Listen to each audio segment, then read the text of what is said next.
শেয়াল ও সিংহ। পশুদের রাজা সিংহ।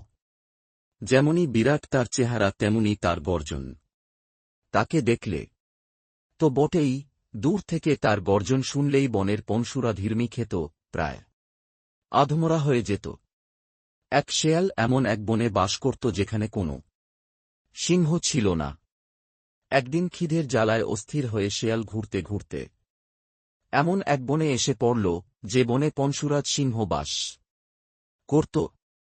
শেয়াল তখন খাবারের খোঁজে এ বনে ঘুরছিল, এমন সময় একটু দূরে সিংহ ডেকে উঠল।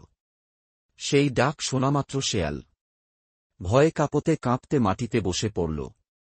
একটু পরে সিংহ যখন তার সামনে হাজির, তখন শেয়াল তার ভয়ঙ্কর চেহারা দেখে ভয়ে অজ্ঞানী হয়ে গেল। এরপর শেয়াল আর একদিন সেই বনে এসে আবার সিংহের দেখা পেল। এবার ভয় যে তার না করল তা নয়, তবে আগের বারের মতো অজ্ঞান আর হল না, বরং কিছুক্ষণ তার দিকে চেয়ে রইল। হ্যাঁ, বিরাট চেহারাই বটে, তবে আমারই মতো পনু ছাড়া এ আর কিছুই তো নয়।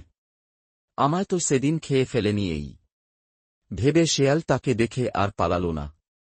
এর পরের বার বনে এসে সিংহের সঙ্গে যখন তার দেখা হল, তখন তাকে দেখে ভয় যে তার একেবারেই করল না তা নয়, তবু বাইরে ভয়ের কিছু না দেখিয়ে তার সামনে দিয়ে স্বচ্ছন্দে চলে গেল।